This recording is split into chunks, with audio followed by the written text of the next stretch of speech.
Good evening, folks, and welcome to Last Man Standing. Bill and Stephanie will be here shortly. Matter of fact, there's Bill right now. And Oh, yes, and Stephanie will be here once High Flight ends over on Stupid O'Clock. That was a really good show, but all right, yeah. I'm hoping the caffeine is starting to wear off there, Bill. well, Uh, I'm drinking the Yoo-Hoo to try to counteract the caffeine, so I don't know if that's going to work or not. But I you know need there's no additional caffeine in Yoo-Hoo, so really to counteract what caffeine you already had, you probably need to eat an entire turkey. oh The man, tryptophan, the tryptophan should counteract it quite nicely, but at the moment, I bet you're turkey free. So, uh, yeah. Being a hey, vegetarian, I won't eat it. But hey, Mike. Oh uh, yeah, how you glorious doing, Mike? coffee. Yeah, well, glorious is not the word we use to describe when Bill gets into the caffeine. Uh, oh heavens. Yeah, I'm used to the medium roast, and I've actually only been drinking 1 cup a day in the morning, and that you know like Laura, she has to have 2 cups every morning, Uh, regardless.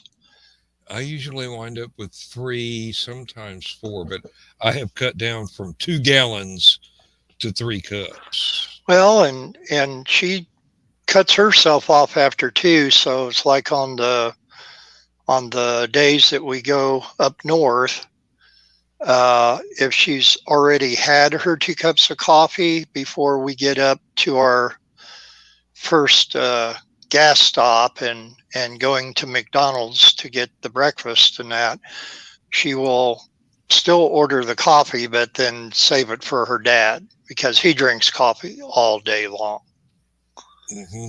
and he doesn't sleep much. I did too. Well, especially when I went to the daytime only job. Mm, Um, I would wind up every hour. I would walk half a mile to the office coffee pot and get a cup of coffee and walk back to my lab. And it would take me about 30 minutes or so to drink the cup of coffee. But then, hey, John, Hey y'all. unexpected pleasure. John, Oh, so I kind of wanted to talk about it a little bit, but we got on other subjects. But yes, today is National Cartoonist Day. hmm, And once again, I wouldn't even know this if it wasn't for Ron Ferdinand. He's the one, him and another friend of mine, Jim Engel, up in Chicago, are the ones that will always come up with it's National whatever day. yeah. And Apparently, and there's a calendar you can buy that has all of that, and the only thing that, Oh, it's all over the internet if you're using the oh internet. yeah, yeah, but I'm talking about old school. But the only thing I could think of was that there must be a calendar the size of a bed sheet to have enough oh to room. have it all, yeah. Yeah, for every day's special events, because there Now, seems to be about can you six imagine if or they had seven. life-size pinup calendars?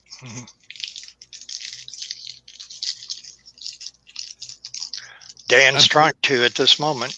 no, no, I believe they sell those as pillows. When you get them, they're like 3 feet long. You unfold them, you tack them to the wall. They're 6 feet high, and one side's the pinup, and the other side's got all the dates for that month, all the Hmm. little notations, and other things. Yeah, notations. Yes. I I will have to Copious trust you with notations. that information. Grief. Sorry about that. My left eye is giving me all kinds of trouble with stuff, which I'd normally call sleep, but I haven't had any in a while. At least not since 6 this morning. Uh, I've have, been seeing all kinds of wonderful things on the internet today or on Facebook and all that for National Cartoonist Day, which a lot of people will post their cartoons, yeah, if they, which, yeah. but then they will post one of their favorite cartoonists. And Ron posted one for Walt Kelly, creator of Pogo. Mm-hmm. That was absolutely wonderful. So wonderful, I had to share it on my artwork page. But so I got to watch see a lot of that kind of stuff. Well, pretty much like everybody doing Star Wars Day yesterday. Yep. If I could find the directory that had the few cartoons that I did back in the early days of Aphelion, I would definitely be posting that. But I can't find it. I probably had deleted it to save space. Yeah. And yesterday I did do a fair share of, I did an old Boba Fett sketch. I just kind of reposted that. I haven't done a whole lot of Star Wars sketches. I've done Rey and I've done Boba Fett. Ironically, I have not done Luke Skywalker or Darth Vader. You figure the two most popular ones. I've done a Princess Leia one quite a while back, but I reposted a Boba Fett one, putting a "May the Fourth be with you" thing on the top, and then in the Every Day is Saturday group, if you want to go in there, because I left them up, there are some very vintagey Star Wars toy commercials, video game commercials, even the very first Star Wars toy commercial in 1977 that C-3PO and R2-D2 did. And then I did, of course, the Droids movie that they did before the Saturday morning cartoon came out with, the Droids animated movie. And then I did the Ewoks. I think I did the first episode. I forget now.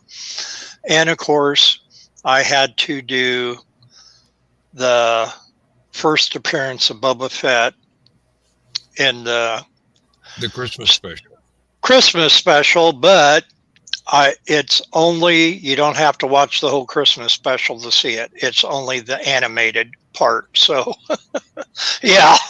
And when I put it on there, I figured a lot of people were doing this because that is wonderful. And that's actually the sketch that I posted yesterday is of the animated Boba Fett from that Christmas special. The colors and everything are accurate to it. I can't remember. Our Ted Davies is actually going to be doing a show with the animator or the script writer. I can't remember which he was. John Silvestri. Mm-hmm. For the first appearance of Boba Fett in the animation there for the Star Wars Christmas special. So you just have to stay tuned. And look forward to that. It's called Feeding the Beast, and it will be John and Ted doing what they do best, basically. Mm-hmm. So entertaining folks. Yeah, John's a good guy. We posted, I had one of the toys, Boba Fett toy, and of course the first Boba Fett one that came out was part of the premium deal. Mm-hmm. That was the one that if you had the one with the launchable rocket out of his backpack, that would be worth several $1,000s right now. That was until some joker swallowed it. But they came out with a special edition Boba Fett with the colors from the Christmas special, animated Christmas special, and John and I got talking much longer. He wanted to on Messenger about that one day, because he, sharing everything about what was going on at the time with it. And who would have known that character would have taken off so well as it did? Yeah, really. Basically, it was a minor character until things like that drew attention to him, and then all of a sudden got big. People like Boba Fett, Hmm. and now look where we are. Got his own Disney Plus series. Now Disney Plus has got to do one for IG-88. Yeah, wouldn't doubt that. I would like to see some more adventures of the bounty hunter droid, the tall, thin one. I don't know what IG-88. that's IG-88. Okay, Yep. okay. There I were would- actually the I assassin think he's- droids. There were like 100 of them built, Oh yeah. and there's actually a big back. There is a whole backstory in the books and novelizations about those droids. And one of my favorite ones is when Luke Skywalker blew up the first Death Star. One of the IG droids had infiltrated the Death Star and had figured out a way to blow it up. But before it could implement its plan to blow up Death Star, Luke Skywalker blew it up. So it died on the Death Star. taking the secret with it. Well, I mean, Luke obviously carried it home and go, hey, there's this garbage chute that leads directly to the reactor. So if you lob a couple of proton torpedoes down through there, guess what goes off like a tin of Jiffy It's Pop? just like a Bally pinball machine. Well, there's a lot. I say between Star Trek and Star Wars, I probably have a little bit more. As far as TV shows go, probably Star Trek, but then movies, Star Wars. Just because the universe is just as huge, if not huger, than the Star Trek universe. But I've read a lot of Star Trek books over the years, Yeah. the past 30, 40 years, and see where people went with it.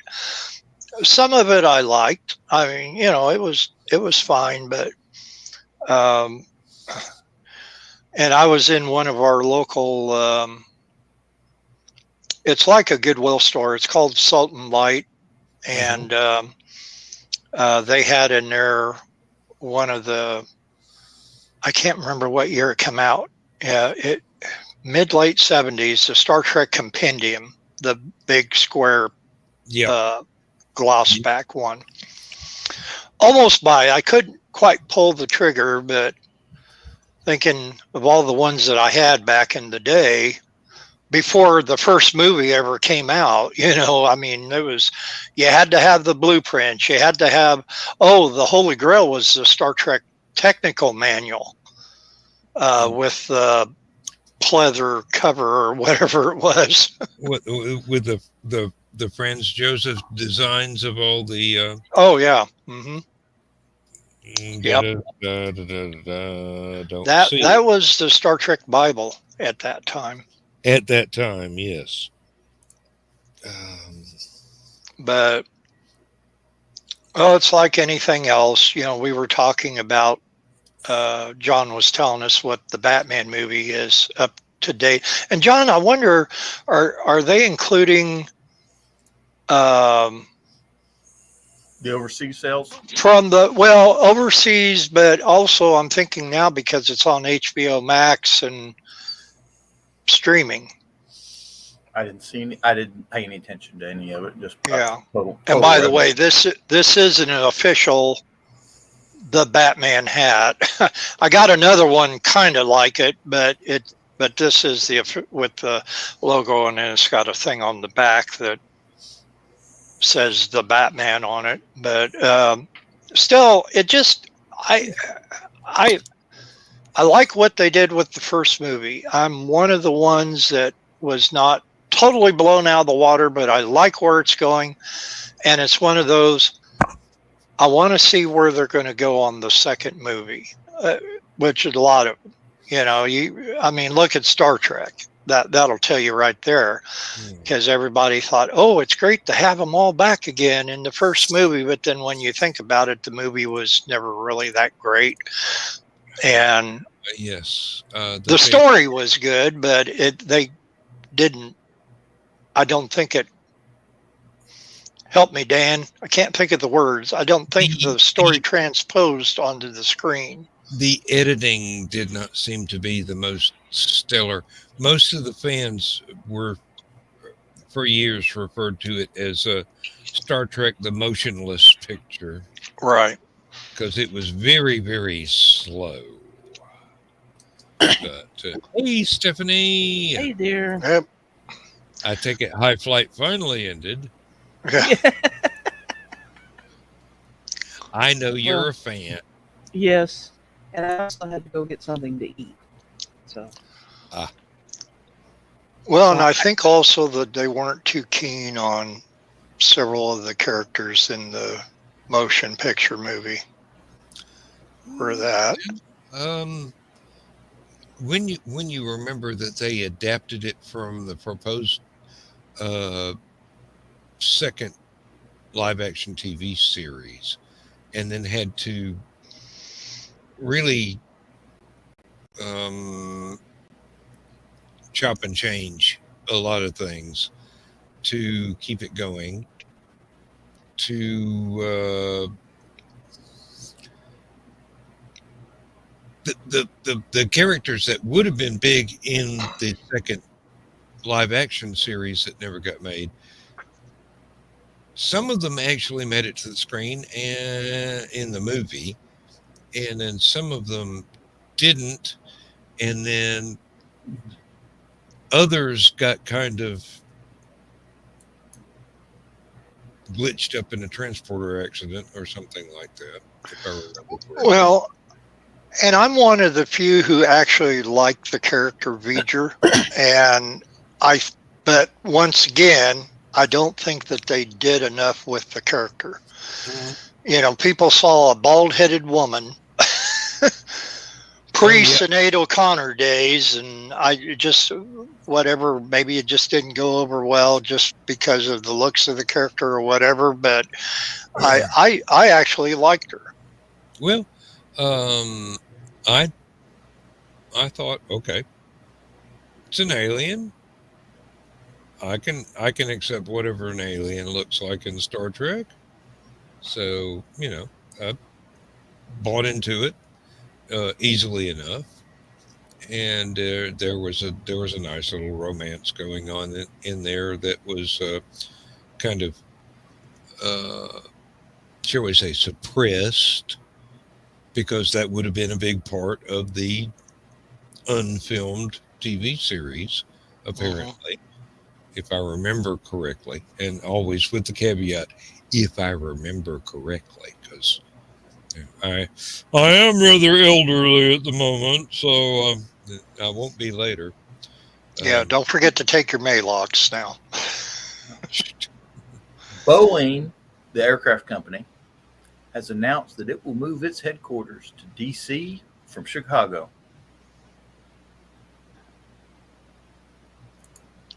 They're going to move to the District of Columbia. Somewhere in the D.C. area. Yep. It's their headquarters. I don't know if they build aircraft. Well, Boeing, I thought Boeing was headquartered in Seattle. Apparently, they're going to move their headquarters from Chicago to the Washington, D.C. area. That's just kind of weird. Good luck and good riddance, I guess. Oh, well, I guess it makes I it don't easier. think they're improving things any. Nope. But, you know, when they reintroduced the Klingons in the movies, you know, that didn't go over well initially. No. They say, who are these walnut-headed aliens? And they're not Klingons by any means. And, of course, once the story came out of why they were walnut-headed and, you know, or the backstory to it or whatever, people started accepting them little by little. But especially with Christopher Lloyd. That was a little difficult to accept, given that no explanation was given until much, much later. So it's like, oh, they've always looked like that. We just didn't have the budget to make it that way.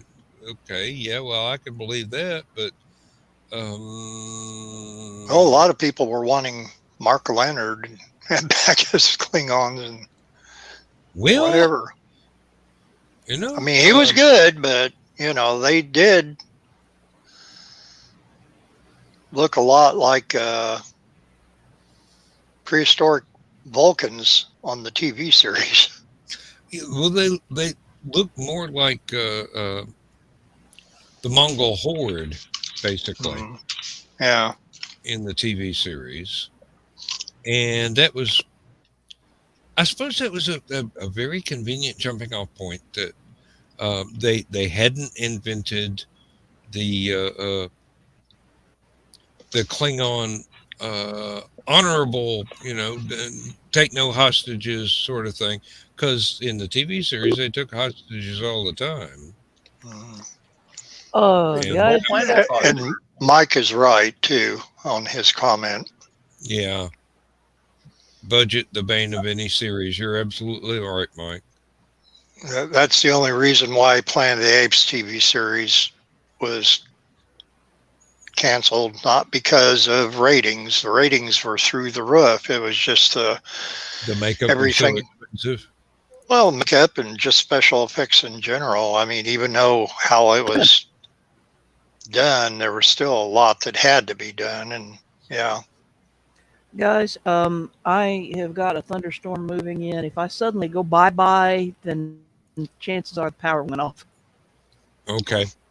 Yeah, Understood. I'll have one here shortly. Put the cat on the treadmill just in case you need him to generate a little extra power. Well, he's right here. He's right here, purring. Spray down the treadmill with catnip.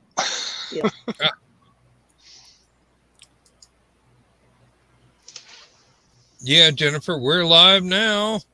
It's my cousin. One of them. Well, they're one of the live. I'm not. billions. Yeah. I'm Memorex. John's Ella Fitzgerald. Or maybe that's Stephanie. I forget. Which one of them sings better? Okay, no takers. Okay. That answers I was that. waiting for Stephanie to start singing so we could be judgmental of her vocal abilities. With the voice I've got right now with the hay fever, I don't think y'all even want. There's Chainsaw there's sing lightning better than I do. strike, and then there's no. Well, let's see. You could do Inky Dinky Doo, a little Jimmy Durante impersonation, maybe. Or Leon Redbone song, Take Your Choice. Well, folks, I am going to be a grandfather again in November. Congratulations. My oldest stepson and his wife are about to have a little baby girl. Oh, And his oldest son, or his son from a previous marriage, is now in the Army. So that gives you a view of how long it's been between kids for him. I hope he remembers how to change a diaper.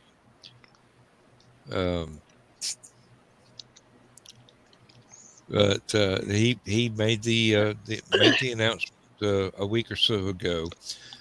They have been going to fertility clinics for quite some time, trying to conceive, and finally everything worked.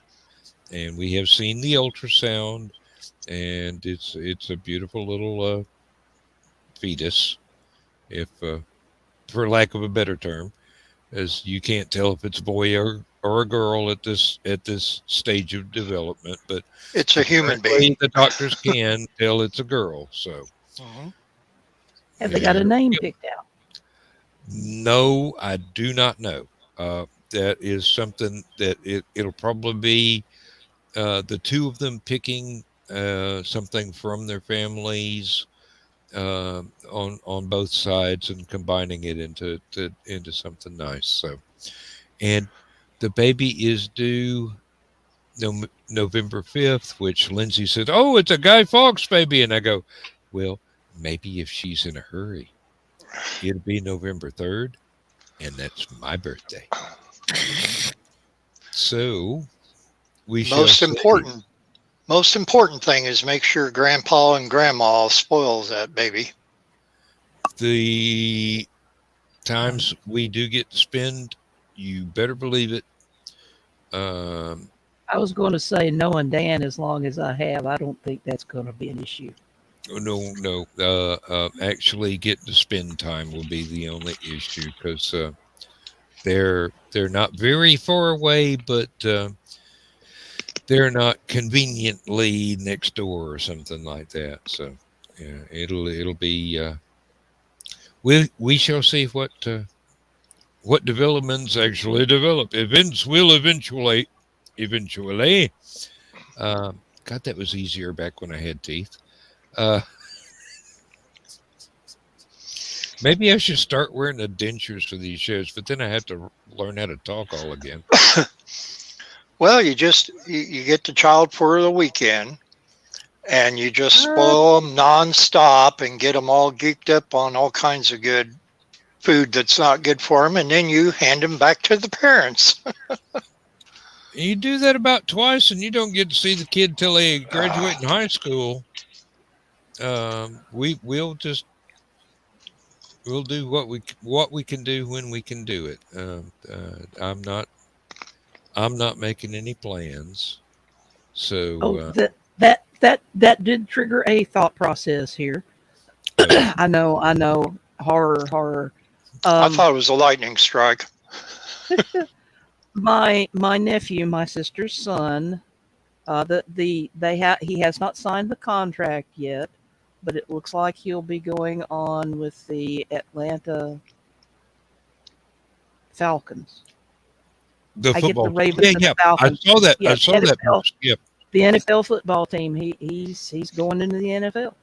All right. Hmm. Congratulations. Do you Thank know you. what position?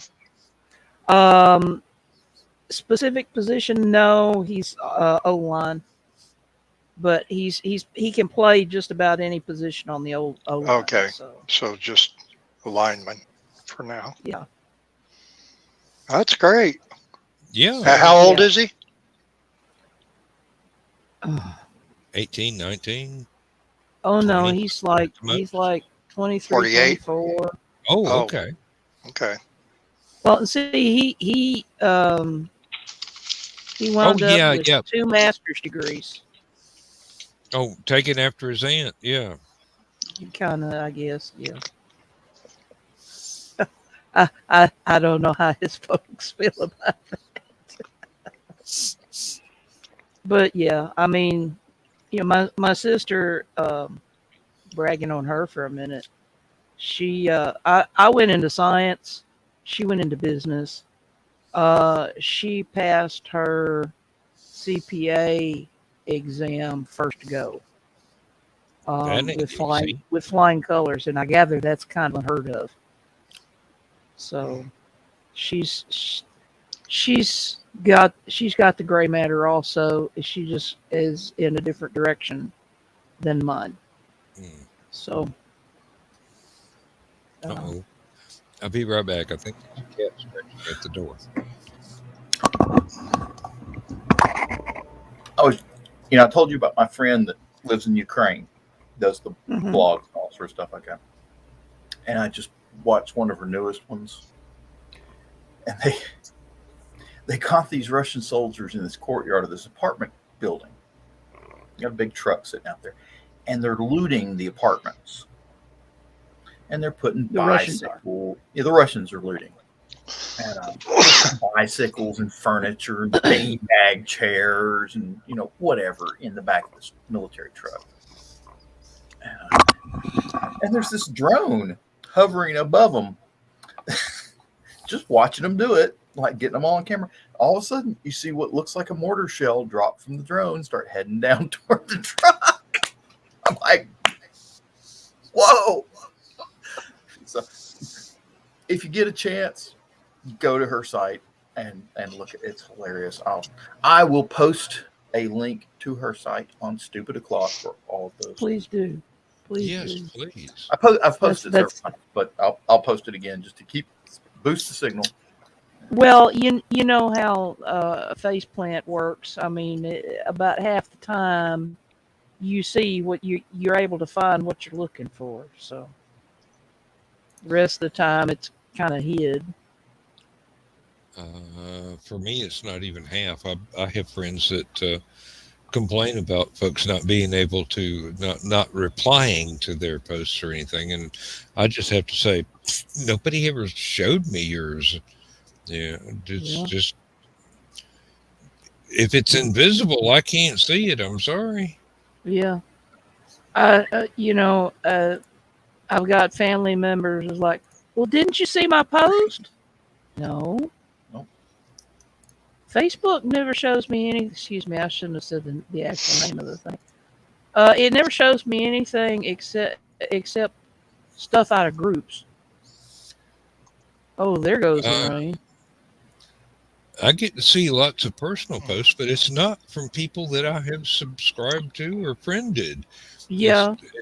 If it's not an ad, it's just incidental stuff. And then occasionally I will get to see something by people that I actually know, or even if they're acquaintances rather than friends. Yeah. And then sometimes I will be privileged enough to be able to see something from family, which is why I actually went through all this. I just lucked out at seeing my sister's post, even though she tagged me on it. About my nephew. So I have had things that my wife has tagged me in. I didn't get to see the actual post for 3 days after she made it. And she's going, familiar. "You didn't love heart my post." I'm going, "What post? Honey? Anything you want to clue me into, like give me a direct link." And yeah, I could even be tagged in something and it doesn't show up on my timeline because my timeline is all ads. Yeah. Uh, And of stupid stuff at that. yes, extraordinarily stupid stuff. Here's one that has been showing up in mine of late and just going crazy now because I clicked on it just to see if it really was as dumb as it looks. Okay. Magnetic obsidian bracelets and anklets that miraculously make you lose weight. Obsidian is volcanic glass. Yes. So that doesn't seem to be an electrical or magnetic conductor, but I suppose it could be rusty glass. It's not. It's an insulator. It doesn't conduct. That was why I clicked on it to see if yeah, they're that dumb. So yeah. Yeah, that was kind of my reaction too. They've been selling magnetic thus and so for what 200 years now, and it's never done anybody a bit of good. Nope. And people are still dumb enough to buy it. And I'm actually having to raise the volume so I can hear y'all over the rain. It's coming down. Yep. Well, it should be here. I'm supposed to mow the yard tomorrow. I don't think my wife is going to be happy when I can't mow the yard tomorrow. Well, it can't be helped. Well, I should have done it today. Christian, what are you doing up? I don't know, but can we? Hey, Christian, you want to be on the show? We'll send you a link. Hey, really? That'd be a first. He's never been on the show before. Well, hey, he's a nice guy. He's got the traveling TARDIS. He does a lot of decent stuff. Simon, oh, now I can't remember his last name. It's a hyphenated name, I think it is. Also does, he played Dorian Maldivar in the David Tennant and Matt Smith years. He does some little, like, 5 to 8 minute short subjects about once a month, twice a month, something like that. Simon Fisher Becker, thank you. He's a wonderful fellow, absolutely wonderful fellow, and his husband is one of the best musicians I have ever heard work by, and I mean, just blew me away when I was able to listen to some of his work. It's all tied to traveling TARDIS. They've got a big con coming up in Florida here that they're going to be at, or at least the folks in that area, because and one fellow is actually coming down from Canada to be at the convention. He's one of the regulars on the Adventures of the Traveling TARDIS, Legend of the Traveling TARDIS. Excuse me. That's the show that they do on Tuesday evenings, about 6 in the evening Eastern time. Oh yeah, here we go. Yeah, yes. Simon and Tony, and Yep. MegaCon in 2 weeks. Okay, that's exactly what I was trying to push for you, but my memory is well, I don't have this stuff written down. So, Otherwise, get in here, Christian. Dan needs help. Get in here, Christian, but Dan doesn't need help. Yeah. I got yo with a little help from my friends. Bonus points if Bill doesn't make the joke.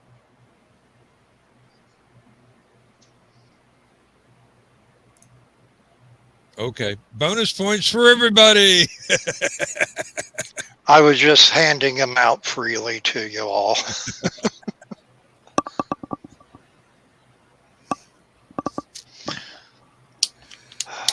Oh, and it wouldn't surprise me if Paul McCartney's on your friends list. Everybody else is. No comment. I'm reading something that I didn't really want to read, and so I'm just getting through it because I have to read it. I lost somebody this week. I'm sorry. Long time friend. Yes, pancreatic cancer, and just tough one. it's Yeah. bad. Yeah, and so anyway, Our condolences. yeah, he was a And good prayers. friend. Him and I started the 14th Indiana Company A Infantry reenactors, which where we were living at the time in Indiana was where the actual 14th Indiana Company A would be from there, Terre Haute, Brazil, Indiana, around that whole area. And did a lot, and the group is still going today, although all of us founding fathers are no longer a part of it. And thank you, Christian. I appreciate it. But and I'm really been praying a lot for his mom, because now she's buried 2 sons in the last 40 years, and she thankfully has a daughter left that is in really good health. So you gotta count your blessings where you have them. And when we all asked Christian to come on. He said, not tonight. He's far from proper. Well, that's normal for you. But he wanted to help. And apparently he thinks I'm a big supporter of Legend of the Traveling TARDIS and wanted to pay it back. Well, I'm not a big supporter. I'm a big fan. I do what I can to support, but I just love the show. I really do. And it's an excellent show. It's a lot of fun. And if you have Tuesday evenings free, I highly recommend it because you never know what's going to happen. Yep.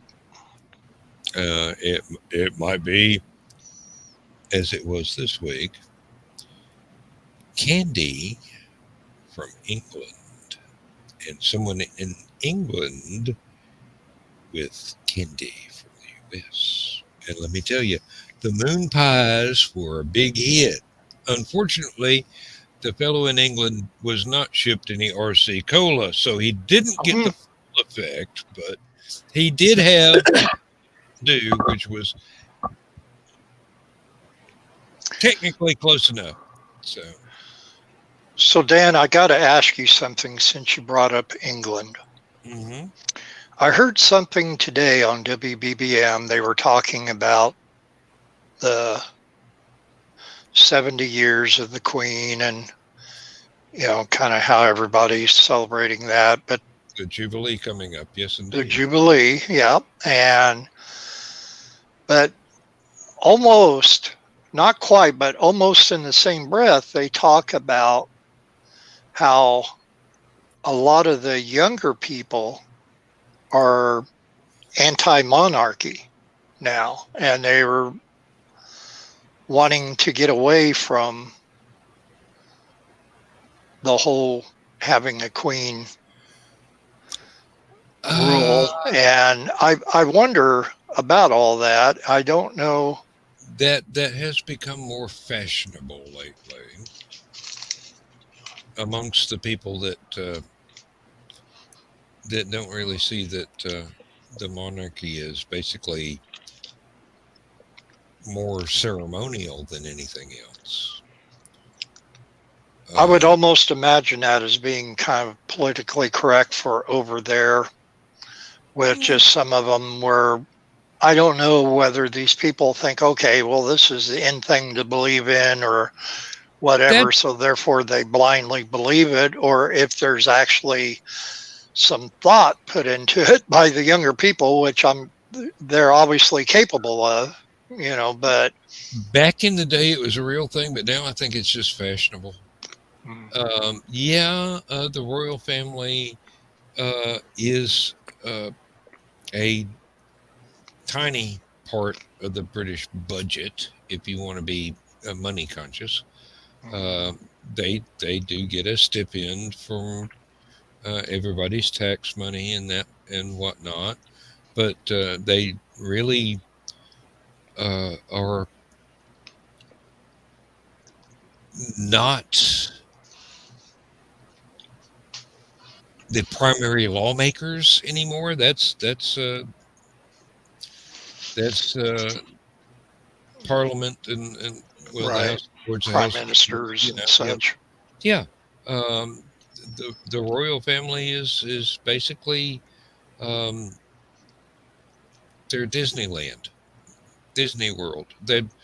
They generate tourism, and they make public appearances, and they do lots of things that are publicity. Basically, the office is not politically powerful in the same way that it is ceremonial now. So figureheads in the simplistic term of being figureheads. I wouldn't say figureheads, because when the ones that are respected say something, then people will give it serious consideration. When the ones that are not respected say something, it winds up in the tabloids. So, I don't know. You'd really have to ask my wife. She is English and has a much firmer grasp of this than I do. I mean, I can translate from the British English to the American English, but that's about the limit of my understanding of things. All I know is, there's still a great deal of respect for the Queen. Now, there is a lot of opposition to the idea of a royal family, but these things tend to balance out in the fullness of time. And sooner or later, they may not have a monarchy anymore, and they'll be stuck with Parliament. And then they'll find out the kind of stuff that we have to put up with when the bureaucrats are in charge rather than whatever. Not saying that we need a king or queen, because definitely we don't. We're too much the rugged individualists. Don't make me play that Schoolhouse Rock song, No More Kings. Oh, don't make me quote Terry Pratchett, actually. And we free men, yeah, that said it best. And then that's still had its own. So, what would it take? And I won't go any further with this because I have a feeling I'm putting John and Stephanie to sleep, but I just found it interesting that it was even brought up on a Chicago radio station. But what in effect would cause a change as that would do away with a monarchy? Or could there?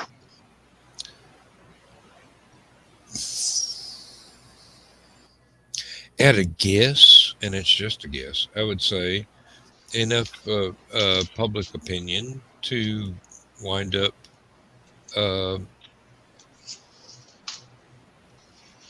effecting a change is the only way I can say it, but I don't know exactly what it would take or what it would entail or what the effects or side effects could be.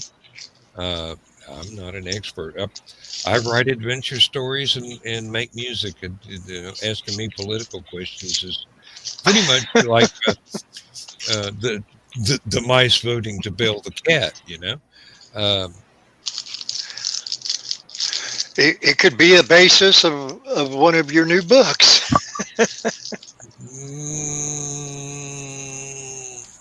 Well, I don't know. I don't use that much references to hereditary royalty in any of the stuff. It's more a lot of the stuff I do has a distinct libertarian flavor where everybody's in charge of their own life and just kind of cooperate through mutual agreement. But I don't espouse any particular form of government one over the other. It's not something I'm an expert in. Like I said, I write adventure stories. Right now, Just because. Go ahead. Go right ahead. Oh, just because I don't say anything doesn't mean I'm not listening, because I learned stuff by listening. I learned that years ago. But I'm betting that a big enough scandal amongst one of the affiliated royals might serve to bring things down. Well, for them maybe, but I don't know about for the whole monarchy. Because there was a scandal with Charles and Di 30, 40 years ago, and that didn't really, even after her death, sadly enough, it didn't really change anything. Well,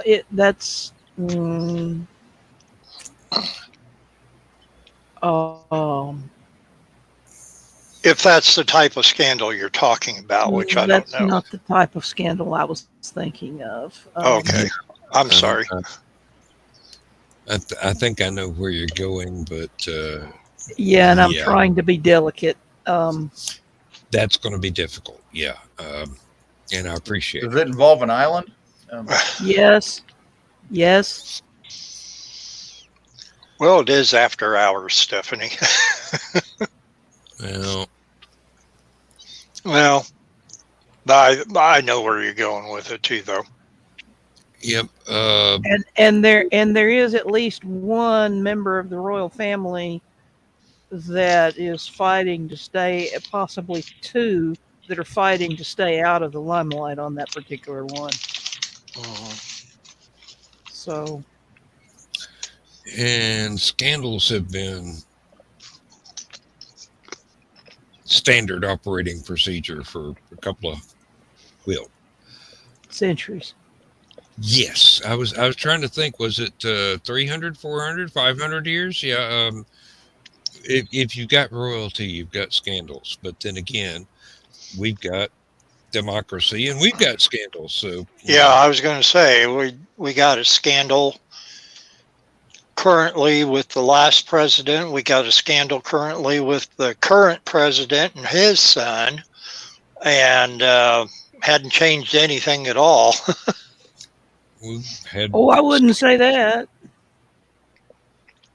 We had scandals back in Vietnam. We had ones during the age of Camelot with the Bay of Pigs, and oh, it we goes, can keep going backwards and continue it, to talk about scandals. But it goes way back. yeah, Yeah. To when we first formed our own government, if not even earlier. I mean, there were there were a couple of guys that actually came to blows, and Lord, I wish I could remember all the details, but somebody got the crap beat out of them with a cane right there in the halls of government. So we are not uh, in the position to throw the first stone in a glass house here. Oh no. and Christian has had a few good comments here Yeah, recently about it all as well, and entropy. Yes, that. uh, Yeah. Um, I like the hood ornaments on a tractor remark. yeah. Well, Chandelier in a shit house. we can pretty much relate to that. Yeah. Don't Mhm. get me started on the one that actually fits that description, because we will definitely lose subscribers. Oh Lord. Uh, and But politics is think of all the new ones we'll gain. do I want them? Mhm. I'd really prefer fans that could think rather than automatically react. Um, So, okay, I guess to get off the monarchy politics subject or whatever, please, since we're kind of let us do. treading on rice paper, and but anyway, How do you pronounce Worcestershire sauce? exactly. um, I noticed the last few weeks on Stupid O'Clock, no Russian bots. Yes, How do we explain that? They they got drafted. They're in the army now. Yep. They might not get their chow. They don't have time to play on the internet. You won't They're have a too busy. room. Your tanks go boom. You're in the army now. I think that is the closest explanation. All the disinformation technologists are now on the front lines in the war. Possibly literally. Exactly, and couldn't happen to a nicer bunch of guys. Well, I'm thinking a lot of them are probably actually going to work for the military, doing the same thing that they were doing in their mom and dad's basements. No, the No, problem because is it's not working. they're cut off from the rest of the world. Their internet's pretty much localized. Yeah. But they don't have an intranet; they have an infranet now. Yeah. Nobody wants to talk to them, and Their nobody their wants to hear what they have to access say. their internet access to the rest of the world has been highly restricted by us. So, Which has really hurt well, the porn industry, by the way. has Yeah. it really? I didn't realize that California was part of Russia. Russia's part of California. I mean, why do you think they call it the People's Republic of California? Same They reason they call have it. a bear and a red star in their flag. But I heard the California condor is making a comeback over No there. comment. So after what, 50, 60 years or whatever that they were next to being extinct. Well, they've been making comebacks since the 60s, as far as I can remember. It's been slow, but conservationists and folks have been, like-minded folks have been working to protect them from. What was the one that Hunters. Michael Nesmith kept making references to in the Monkees? What was it? The Texas prairie chicken? Save the Texas prairie chicken? I think that's right. Yeah, I can't remember the details though. Big damn birds. Big damn birds. Big damn birds. Yep. And the Beverly Hillbillies actually had an episode where Granny Clampett thought the California condors were a family named Condors. As opposed to the Florida condors. Yeah. Or the the Boston condors. The snooty, uptight Boston condors. And then, because my mind is hyped up on Black Rifle Caffeine right now, that also carries me over to an episode of the Andy Griffith Show where Andy and a bunch of them are sitting in Floyd's barbershop, I think, talking about the carps.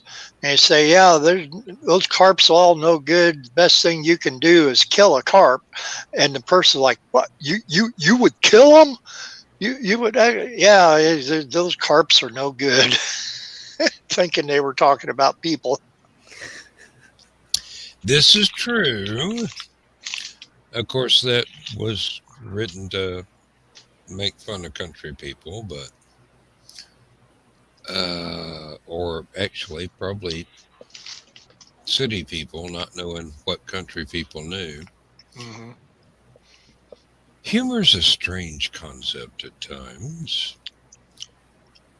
Then in 1970, somebody got tired of all the rural sitcoms and shows and decided to cancel them all. Yep. No more Green Acres, no more Petticoat Junction, no more Beverly Hillbillies. No more Andy Griffith. No more Andy Griffith.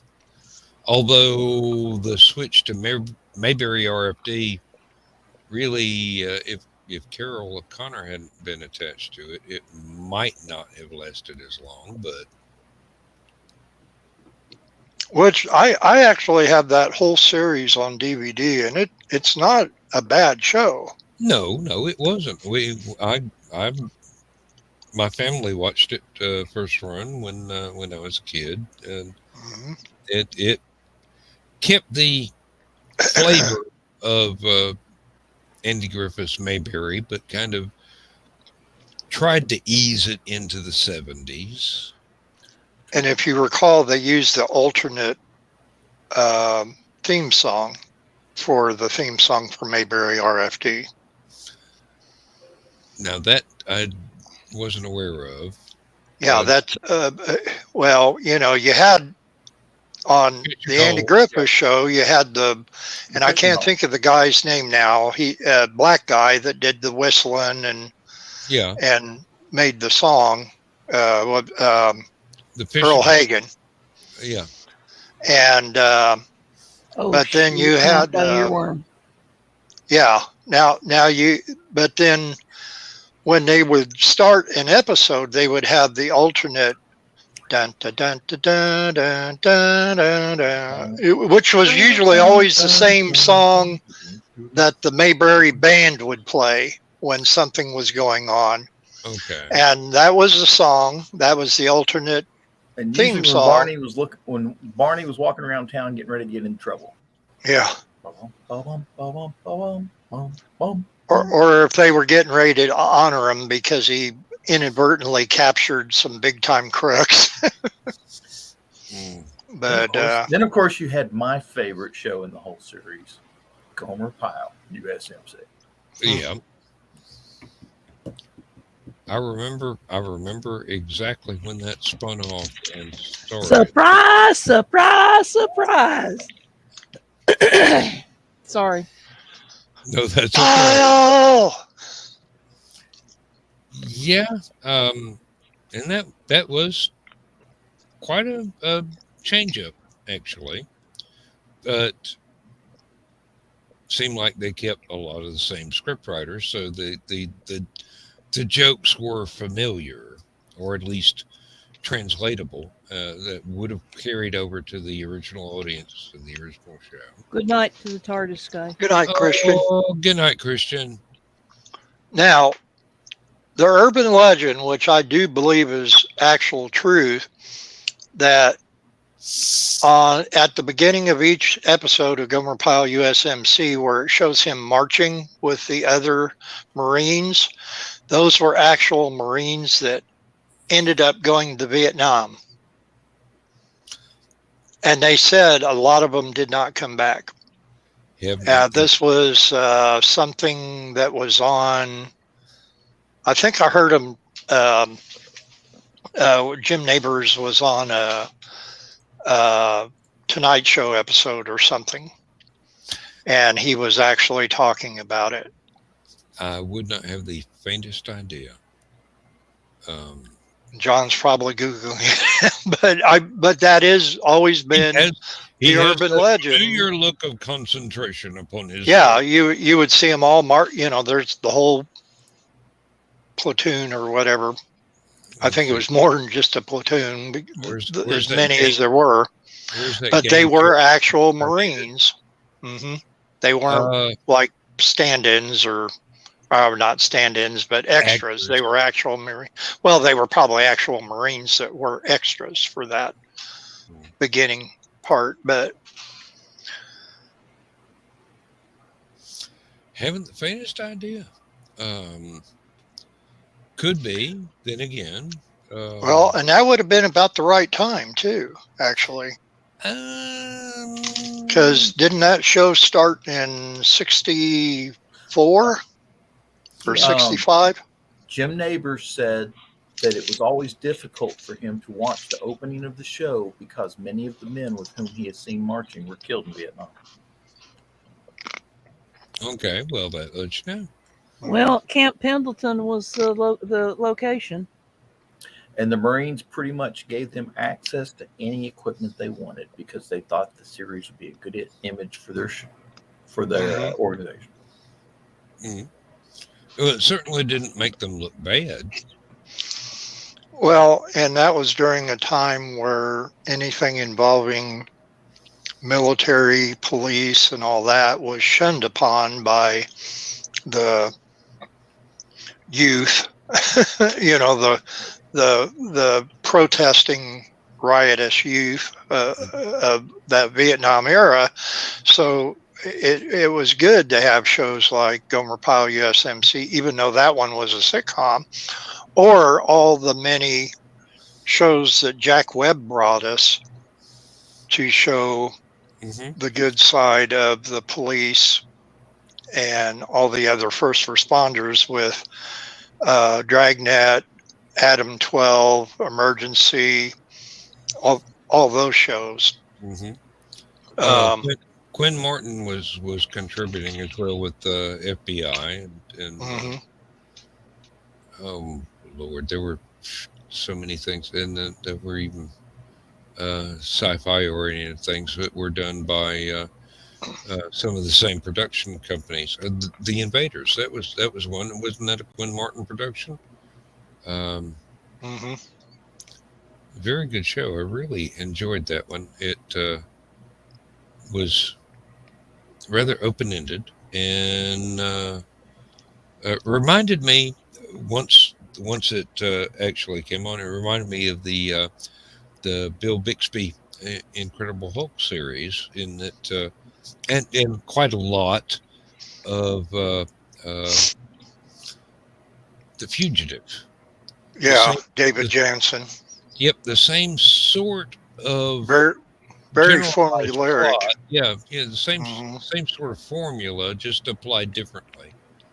The Not the A team could qualify for that as well because they were always uh, on the run and they were yeah, always being chased by the same guy, but yeah, where Bill Bixby was always being chased by the uh, reporter. that Yeah, reporter. Yeah, yeah. There's a big difference Mr. from McGee, don't Mr. make me McGee. angry. Yeah. You wouldn't like me when I'm angry. Well, I was trying to think of his real name as Jack Colvin, I think. It was the actor who portrayed Mr. McGee. And he was in a ton of other things. Yeah. yeah, A ton.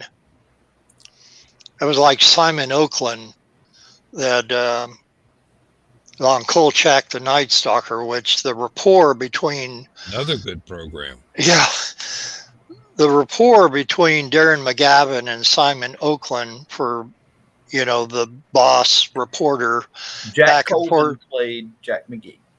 Yeah, okay, that's why. But yeah, that was wonderful. But then Simon Oakland was in 50 million different westerns, and wasn't he in Black Sheep Squadron too? Mm. With Now you've got me. I'm thinking he was. Who, Jack Colvin? No, Simon Oakland with Robert Conrad. I'm thinking he was at very least in Baba Black Sheep, the movie, which would have been the pilot for Black The Sheep pilot Squadron. for the series. Yeah, Yeah, but I think he was in both. I don't. Well, that's one I would He like to was see in Black again. Sheep Squadron. He played Major General Thomas Moore. Yeah, there you go. Oh, okay. I just ran across a YouTube video that's supposed to be the real story of Peppy Boynton and the Black Sheep Squadron, the actual people rather than the TV show. Mhm. Pappy Boington, who's the commander of the squadron, played by Robert Conrad. Mhm. In real life, he started having a really bad drinking problem while he was in the squadron, and because of it, he got shot down by the Japanese. But he managed to get out of the plane and was captured, and was actually held in a Japanese prisoner of war camp for 3 months until the Marines raided the island, and he got released and went back to the squadron as commander. But on the bright side, because he hadn't had anything to drink in 3 months, he was clean and sober. Mhm. You say bright side like that's a good thing. And I think they actually interviewed him like on Merv Griffin or Mike Douglas or so. He was on there in the 70s yeah. because it would have been at the time when Black Sheep Squadron would be on TV for him to be on there. But Well, I think he was actually a technical advisor. Yeah. okay, yeah, that might have been. He got credited. I Oh. remember that. Yeah. That was one of the selling points for the publicity was that he was actually credited as an advisor. So, yeah, Richard Benjamin played in a bunch of stuff. William Shallert. He's one that's been in everything. Yeah.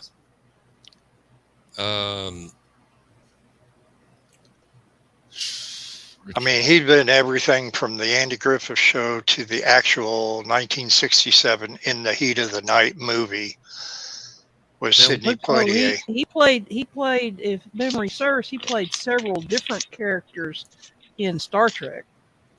Oh yeah, yeah, yeah. definitely. And then he was in what was the sitcom with the was it the Patty Duke show, the identical twins and their cousins, nothing but that. And I think William Shallert played the father of the one, but of course it was Patty Duke playing both parts. It sounds like the Parent Trap right there. Yeah. Well, I think it was loosely based on Disney's Parent Trap. Richard Benjamin played in a bunch of stuff too. And I still wonder why he was in so much. I never thought he was funny. He was in the original Westworld movie, wasn't he? Mhm. And when I saw that, I was very impressed with the performances of everybody in there. I mean, I know that production of the film got slowed down because they were having to wait for what was at the time revolutionary special effects that any kid with an iPad could do now in 15 minutes, but back then nobody had ever thought of it, and it was complicated, and computers were rooms. Which one you said that was? The original Westworld. Oh, Mhm. okay. Because I Yeah, remember him. Am I not correct in thinking that he was in Quark? Yes, he was. Which I know not everybody liked that show. It kind of. I mean, I did because it kind of. I watched the first couple episodes thinking I'm not going to watch this next week, and then I found myself watching it, and then all of a sudden I liked it. Yeah, Quark. There it is in his as Adam Quark. Yeah. and that actually had a lot of elements that were used in when Robin Williams did Mork and Mindy. Basically, the same kind of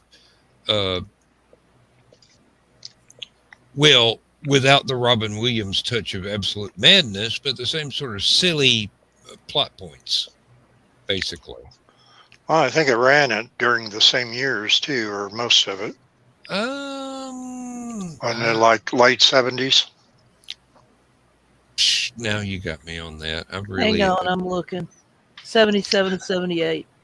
There you go. I knew it didn't last long, but I couldn't remember. Yeah. There was so much of that. You had, what was it? All these shows that because the $6 Million Man and the Bionic Woman was such a big hit, and then Incredible Hulk and Wonder Woman was such a big hit. You had shows like Animal Man or Lucan, which was raised by the wolves. Mm-hmm. Of course, you had Man from Atlantis with Patrick Duffy, which I actually watched a clip of on YouTube. I actually watched the enther series. I did too. They were they were like at SeaWorld or whatever, and there was a guy holding up a fish on one end, and Patrick Duffy was racing a dolphin across and then of course jumping up to grab the fish, and of course because he's going to be a superhero, he ends up, even though he won the fish, he gave it to the dolphin anyway. Which is like, come on, I want to see Patrick Duffy eat the raw fish. Sushi. Yeah, And really. Fish. Nice. I never got into The Man from Atlantis, but I know one of my friends he had to watch that every week. He was so pulled in. There were a lot of things that were kind of iffy that came in the aftermath of that, and Knight Rider, which was fun. I don't care what you think of it. I didn't care anything about Hasselhoff. I wanted the car. Yeah. Well, the show was about the car. Really, it's like Damnation. It's like Damnation Alley. The star was the vehicle. Yeah. Starring David Hasselhoff. Yes. Yeah. It's Kind kinda of like like, the- that. The commercials they got now, Limu Emu and Doug, and yeah. and Doug. Um, Yeah. One of my favorite ones in the gun community.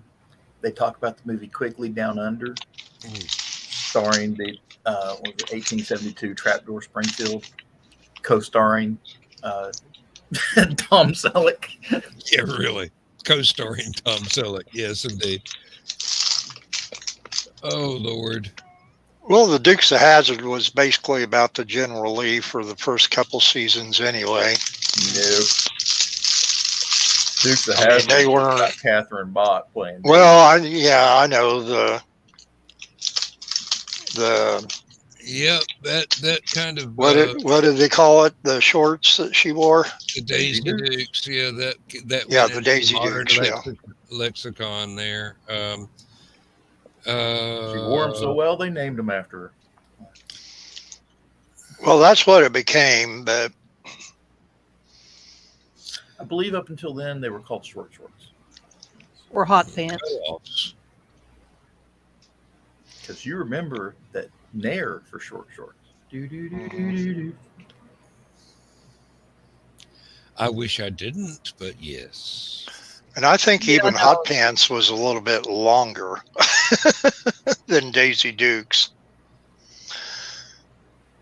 Daisy Dukes were not exactly revealing, but they would leave very little to the imagination.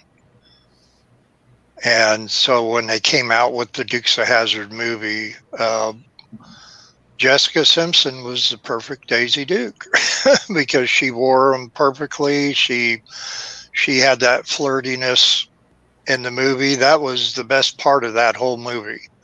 And I think the best part of that whole movie was Enos got, so we say, salvaged as a character, turned into a decent guy instead of just a pawn. No, actually, the best part of that movie is Willie Nelson played Uncle Jesse. mhm. Yeah. Okay. Because You Well, got me definitely he the wasn't drinking moonshine. No. No. the Enos spinoff was definitely horrible. Well, They yeah, they but should have kept him down south for one. Well, they took him to try- Atlanta. No, but I mean in rurally down south, not in the big city.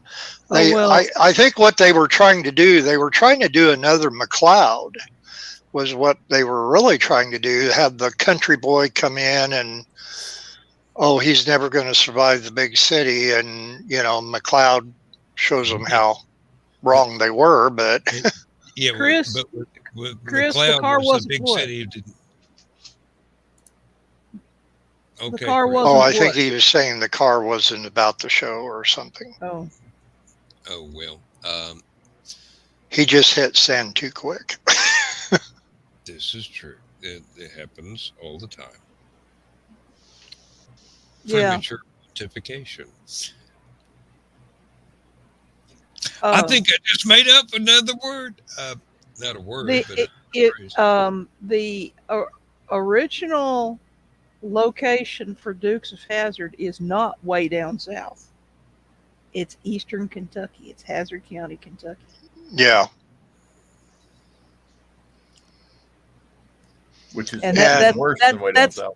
That's my husband is his knowledge coming out, and I learned. So It's kind And of like the car was great. It It was a 69 Dodge Charger, for crying out loud. It was better than any other car they had on TV at the time. It's kind of like Springfield in The Simpsons. They never tell you where Springfield actually is. yeah, And I love the joke in the movie where they told the 7 states you could see from Springfield, or you went up to the mountain at the top in Springfield and said, and you can see 7 states, and none of these states are connected. Do you remember when they had the contest to actually The house. show where Springfield came from? Oh. Because I remember Illinois was in the running for it, and they really thought that Illinois was going to win, and then it didn't. I can't remember how they ended up doing it. I think every state Illinois in the was the United one that's in my head canon. I think So- every state in the United States has a Springfield. Mhm. A lot of them do, yeah. I'm not sure about Hawaii. Well, every state in the the continental U.S. has a Greenville. I know that. A lot have a Danville. I used that in one of my stories. It was a steampunk story, but that they traveled from Greenville to Greenville from state to state, and I was able to time the travel time of the steampunk vehicle by how the distance between the Greenville and one state was far away from Greenville in the next state. And it was a writer's trick. I'll own up to that. It's just one of those things. Okay, that's interesting. There is, in fact, a Springfield, Alabama, but it looks like it's a wide spot in the road.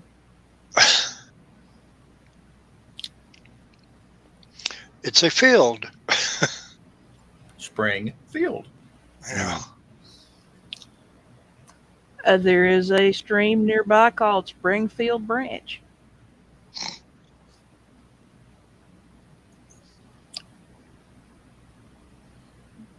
Okay. And if your dog picks up a stick in Springfield Branch, that makes him a branch manager. And probably a Springer Spaniel.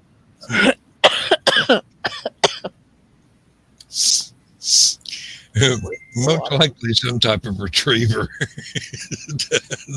These things, they happen. Oh, Lord. Rails? What are those? Guys, I'm to bed. Okay. Nice seeing you again, Stephanie. Nice seeing you, Bill. And nice seeing that other guy with the beard. Thank you, John. You're welcome. Your presence on this show is always appreciated. I put a lot of stuff on Stupid O'Clock tonight per our discussions on certain things, including, because it was National Cartoonist Day, one of my all-time favorite cartoons, which I've got it behind me here, but I've also got a version of it back there on Stupid O'Clock. So, y'all have a good night. Good You night. too. Good night, John. John boy. Let's see. What would I wonder if John's he caught favorite that. cartoon be? I wonder Or- if he caught that before he bailed. Yeah. I don't know, but it'll be there forever in the replay. Oh, okay. That's probably Uh, why he bailed. No. I actually was a John boy, believe it or not, because my first name is John as well as my dad's first name, but I've never, except for at school, I never went by John. I've always gone by my middle name just to keep from having any confusion. And man, oh man, during the 70s, it's like I kept quiet about my dad's name, or I would have been getting a lot of John boy comments. There has been, for the last couple of years, a young lady at work who has consistently called me John every time she said hello. And then this week, I'm walking into a room where she is, and she goes, "How you doing today, John?" And then she looked at my hat with my name on it. She goes, "Oh, your name is Dan, and you never correct." I go, "Honey, I corrected you 3 or 4 times when you first started calling me John. You just kept calling me John. I felt like it would be rude of me to insist that you call me. You never even called me by my name." But You should have said, "How you doing, Ethel?" No. I'm not. Her name is Keisha, so I'm not going to do that. No, it turns out that John is a rather old and revered name in my family, and it's been passed down since, as far as we can tell, the 1700s, when uh, three members of my immediate relatives were forcibly ejected from England for um, well, the crimes were rather vaguely worded.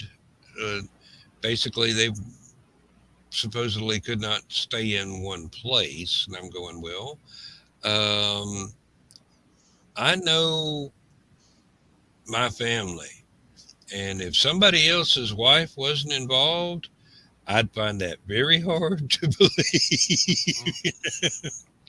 uh, Staying in one place, yeah, like out of my house, yeah. I can believe that one.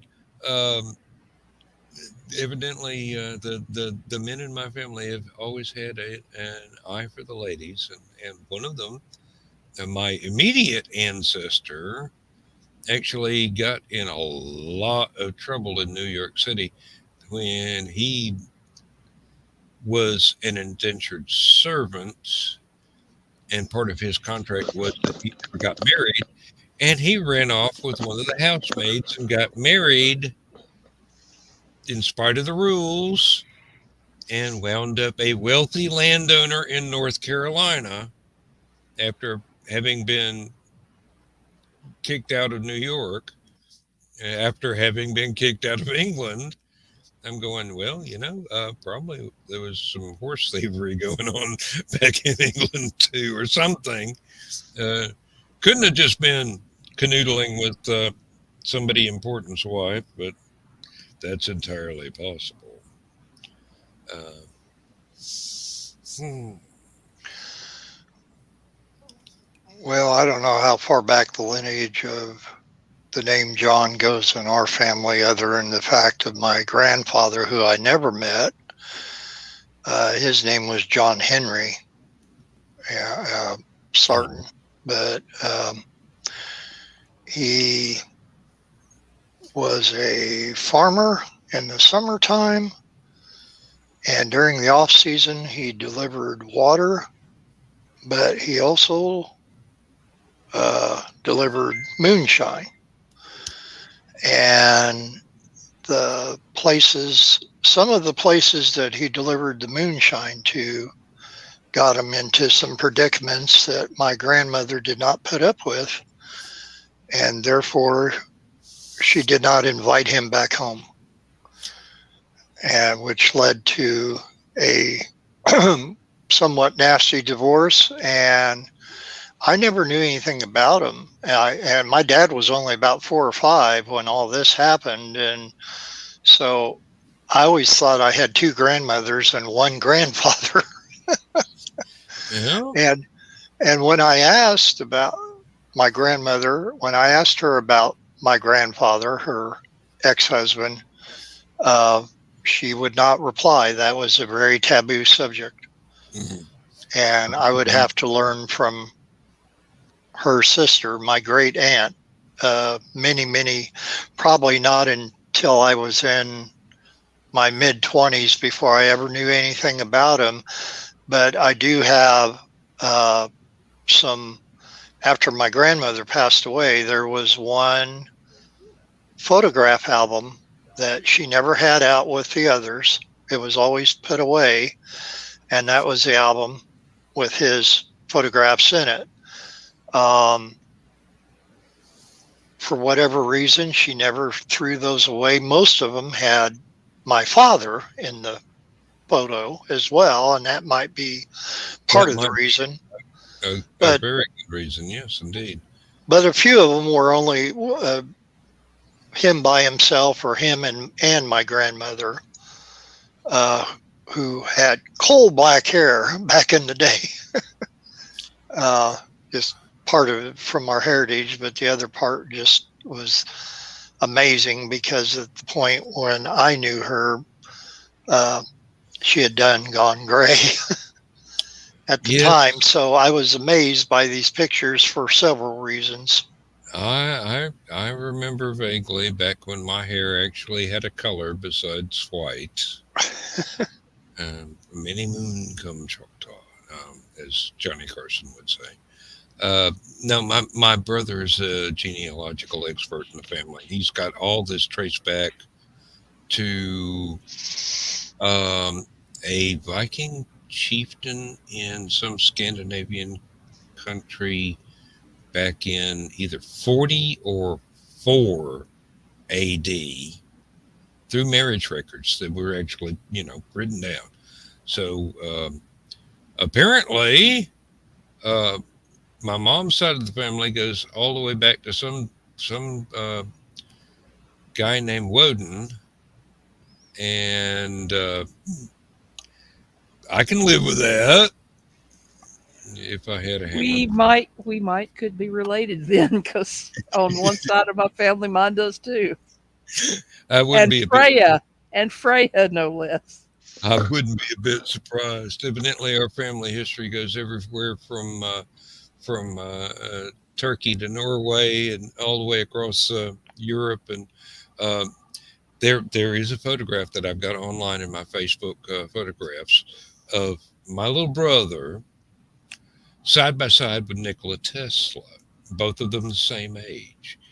I showed my mom the photograph of Tesla, and she goes, "When did Timmy wear that old-fashioned suit?" Oh my! If my own mother cannot tell Nikola Tesla from my little brother, I would believe that yes, there is some Serbo-Croatian ancestry in the family. But like I said, everywhere from Turkey all the way across Southern Europe, Middle Europe, Northern Europe, England, France. Well, France has been included already, but Tim was very excited to find out that there was some Scottish blood in there as well, and he's busy trying to trace that back to where he can find a family tartan. And I'm going, dude, give it a rest. I mean, we're here now. It's not wanting to add layered to my titles. Yeah, you don't want to wear that stuff anyway. So, hey, I'm not a kilt sort of person, but if he wants to wear one, he can. It'd look good on you. I actually worked with a guy. That was not the reaction I was expecting. Honey, I look like a popsicle stick that swallowed a watermelon right now. I am not the man that I once was. I'm several of them now.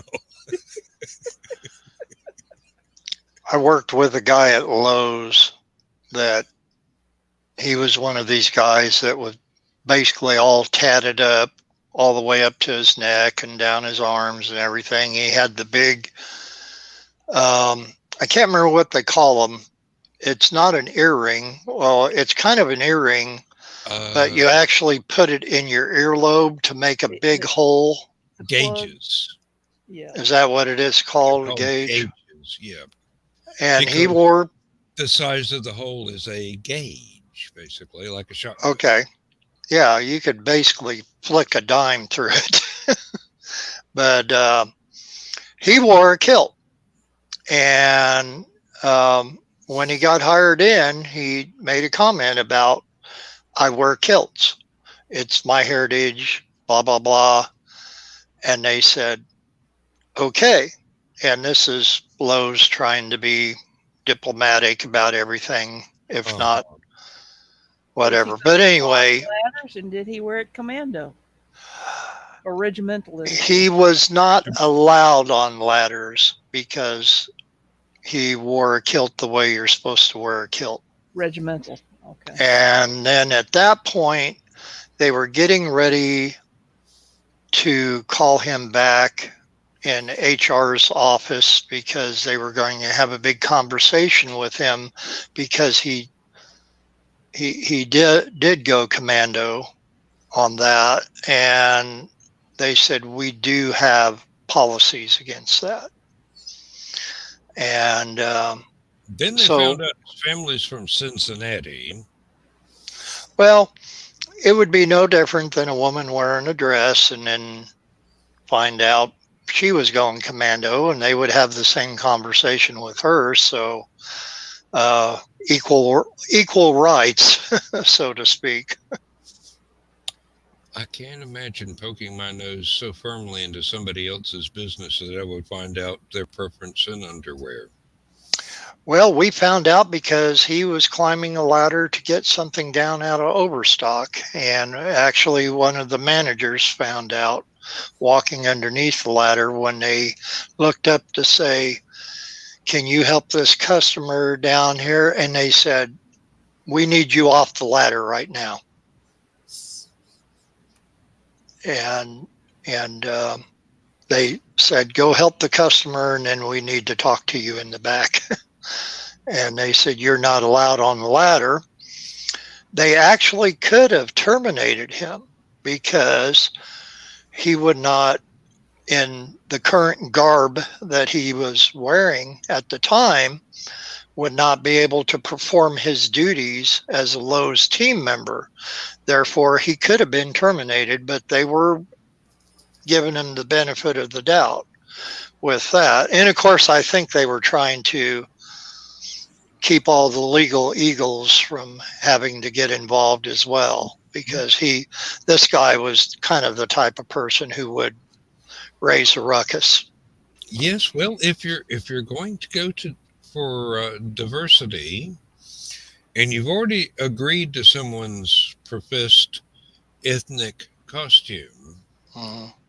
you're going to be on really shaky ground with any lawyers that happen to be called in.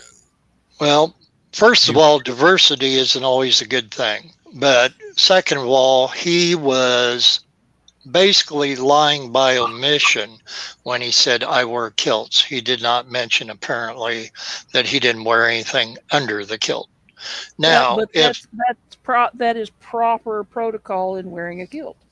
right, well, yeah, for if you're Scottish and you go with that. But anyway, the thing about it is that he didn't mention it. They agreed to it, and then it got into a little bit of a quandary afterwards. Now, as it worked out, he ended up quitting because of something else that was going on in his life with this person that he was living with, and end up having to give the job up anyway, just, I guess, days before they were going to have this big conference with him and HR and that. And so it kind of worked itself out this time, but if not anything else, probably HR would know to ask more questions the next time before hiring somebody. like that's going to happen. Well, probably with them it would, but I don't know of anybody else working there since that fact who wore a kilt. Yeah, I think the company I work for got around that by having to have your entire legs covered. No short pants, no short skirts, no kilts, no. You have to be protected against potential sharp objects that may impact your lower limbs. Yeah, so, no loose necklaces or chains or rings. Yeah. I have not been able to wear my wedding ring for 10 of the 16 years that I've been married.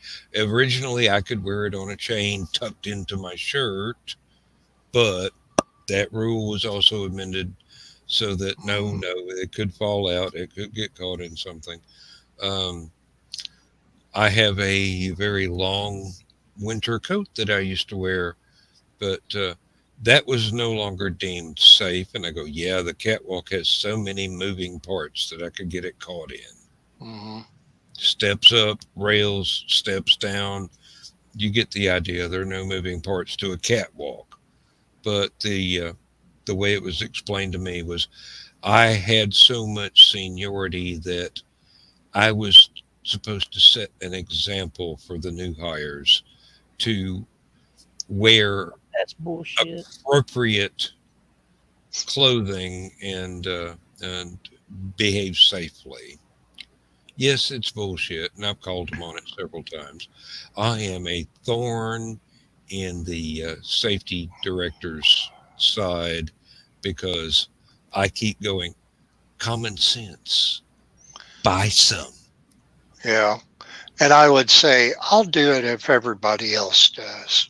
Well, no, no, their rule was for everybody else to do it, Yeah. and I was going, um, yeah, walking upstairs, walking across a steel plate catwalk, and walking Hmm. downstairs on the other side constitutes no hazard for the tails of the winter coat that I had to wear in order to keep from freezing to death when you would not provide heat for the Hmm. previous 35 years of my career.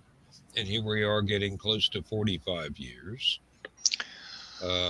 Nah, it's more fun to just go common sense, buy some. Uh, Having worked many years at Lowe's and Menards, of course, we were allowed to wear shorts after a certain date in the spring, all the way through a certain date in the fall.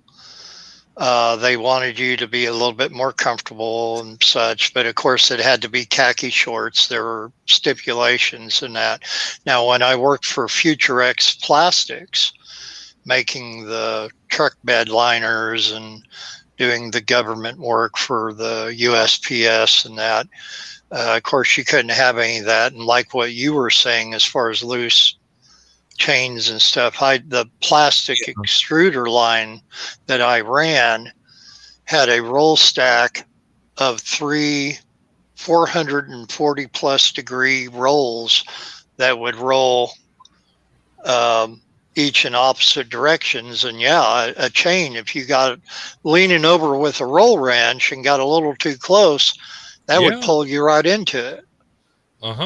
we had people get pulled into machinery because they had long hair.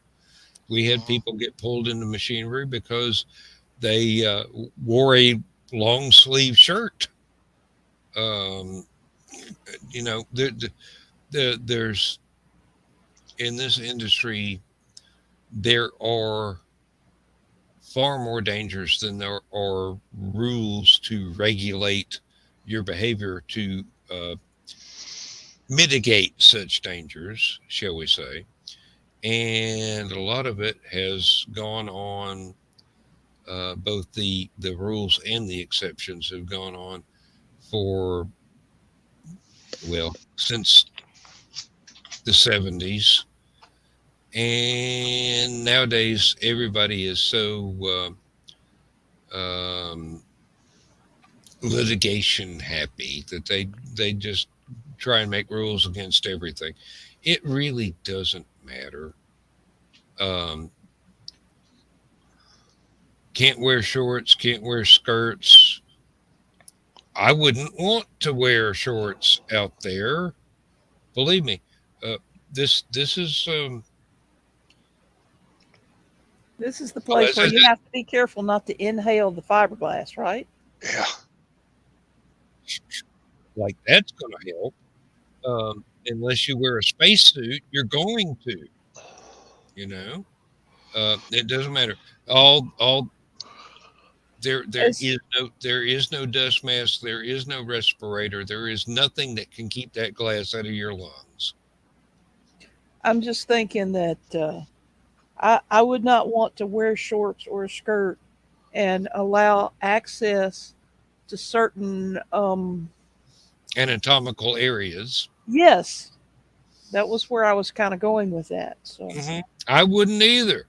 I don't want that stuff against my bare legs. As a matter of fact, if I could wear Kevlar uh, jumpsuits, I would, but they would be enormously uncomfortable, but I would be safe. I worked for a burial vault company for a very brief period of time, and the reason for that was I would be part of the team that would make the concrete for the actual vaults. And although we wore long sleeve jumpsuits and that, I would get horrible cement poisoning, just red, scaly rash up and down both arms, down the side of my stomach and chest, on my legs. And you couldn't protect yourself enough from it. Some people could be there in short sleeve shirts, and if they allowed you to wear shorts, they probably would have, and it wouldn't affect them at all. But it got me, and I'm not allergic to a thing in the world, but boy, that brought on a rash that I could not deal with on a daily basis. Well, that wasn't an allergy, that was a chemical burn. Right. Basically. And you didn't do it by hand, you mixed everything. You had vats of the cement dropping in from the one side, and you had the gravel on the other side, and then adding the water, and you did it all by computer, but it was in the air. Yeah. There are more hazards than meet the eye in this place, and I wrote a training manual for one machine that I had run for 20 years, and I was not allowed to tell people how dangerous the machine was, because that would make the company liable in case somebody got hurt. I'm going, so I can't tell somebody it's not safe to do this, because that would be admitting that it's not safe to have this job. And Chris is referencing Bill Murray movie Meatballs. So Chris will get this one. Rattlesnake. Spaz. I used to pull that on my daughters all the time and see how high they would jump. Actually, I think that was one of Christopher Makepeace's very first movie that he did before he got somewhat popular.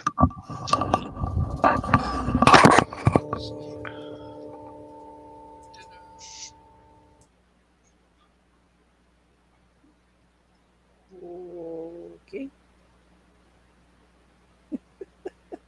And I'm taking you have nothing to add to the Meatballs reference on that. No. It is a fun movie. It's one of those. It's one of Bill Murray's lesser movies. I think it came out in '79 or '80, but it's cute in a lot of ways. And I got the 30th anniversary DVD of it, where they had all the major characters come back, minus Bill Murray, of course, and had little commentaries of their parts, because I think most of them didn't do anything afterwards, except for Bill Murray and Chris Makepeace, but it was just one of those summer movies like Porky's or something like that, but it wasn't R-rated. It was, I think, PG-13 maybe. And the other one that he did that I really like, that wasn't one of his major movies, was Where the Buffalo Roam, where he played Hunter S. Thompson, the gonzo journalist. and Peter Boyle played his rather wild, crazy alternative attorney. Yes, it's the Black Rifle Coffee affecting me again. Laszlo. Peter Boyle played Laszlo, and he had long hippie hair back during that movie.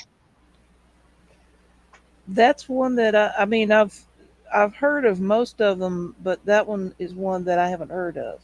So he is really, if you would ever see Hunter Thompson on Tonight Show or on anything, I think he was on David Letterman before, and Johnny Depp playing him in Fear and Loathing in Las Vegas was dead on as far as impersonating Hunter Thompson. But Bill Murray did quite a bit the same thing. But the movie Where the Buffalo Roam, which incidentally has a very cool version of Neil Young singing the famous song Where the Buffalo Roam, he did quite well with it.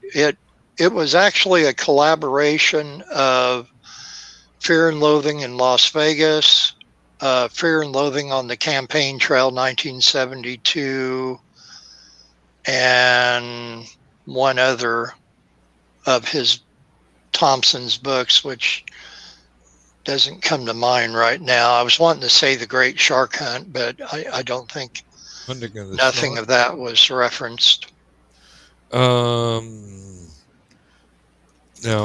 Hunter Thompson did another book, had nothing to do with that. It was basically about the Hells Angels. And Yeah. I got a hold of a paperback copy of that from my high school library and read that thing till I just about read the covers off of it. It was fascinating. And it was still Hunter S. Thompson's style. Mm-hmm. So there was humor, there was pathos, there was some really serious stuff going down in bits and pieces of it. But you got to the end after several rereadings, and I go, dude, what did you expect? If you wanted to be safe, you shouldn't have gone there. You know? There's a YouTube video that shows Hunter Thompson, the head of the Hells Angels, California Hells Angels, and a few of the other ones on this interview show. And I can't remember the name of the show or who the interviewer was. You could see a very young looking Thompson without his rose-colored signature glasses he usually wore.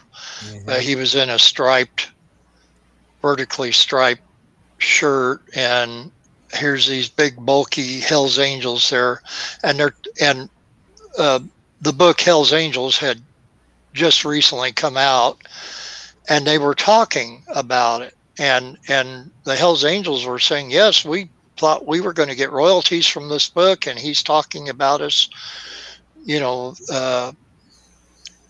we've been cheated. And you know, and Thompson basically said, I promised you a case of beer or 2 cases of beer or something like that. That was all he promised. But it almost went into fisticuffs during. You could see the whole interview on YouTube, but if you just, I guess, type in Hunter Thompson Hells Angels, it'll pop up. I believe it was in black and white as well. But yeah, he had several books that were more serious and less weird, as he would typically be on everything else. And The Rum Diary, which they also made a movie of not that long ago, is another one that's really worth reading, that where he doesn't get so much into politics and everything else. And This is true. This is true. All right. We're about Oh, 3 minutes from the end of the show. I wanted to say for our viewer and for any of the people that are watching this on Facebook and will be watching the repeats on YouTube, I have changed the end credits of the show. ooh, all right. There is now different music, and I didn't change the text of the end credits. I did slow down the bedtime story. So it is actually more readable now, or more easily readable. It still goes pretty quick. It's not a complete revision, and it's not totally finished yet, because as soon as I uploaded it to StreamYard, I thought of another improvement to add to the end of it, which I'm going to have to do at a later date. Maybe I will get it done by Saturday night if I get a chance, because it's going to take a good hour or so of working out the details of how to time everything right, and then go through the file processing in order to get the MP4 to upload to StreamYard, which in itself takes about 30 minutes. And we're talking about a 3-minute video. now you said that not this Saturday, but next Saturday they probably will not be a No, last not man standing. next Saturday. Yes. 2 weeks from tonight, there will not be, because I will Okay. have to go and pick up Lindsay from the airport bus shuttle service. Okay. So I will be doing Stupid O'Clock that night, but I will probably have to leave early, because Stupid O'Clock will not end before I have to be at the shuttle service to pick Lindsay up.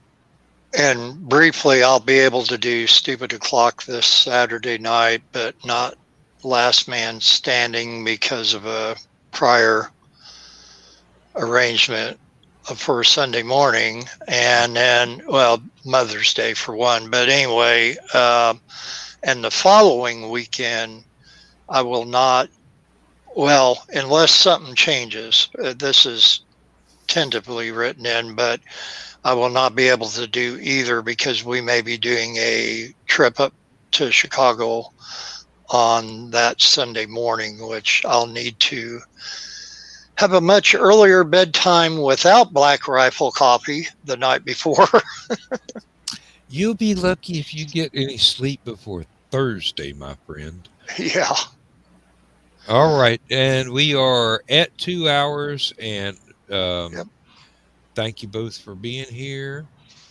Thank John for being here. Thank Chris for being in the audience. Thank Christian for being in the audience.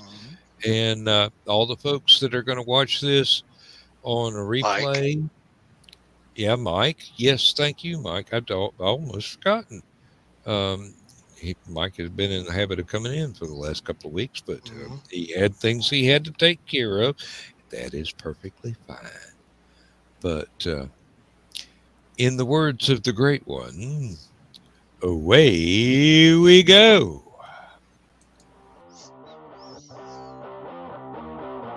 Transmission overload. System will shut down.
Transmission overload. System will shut down. System will shut down. System will shut down.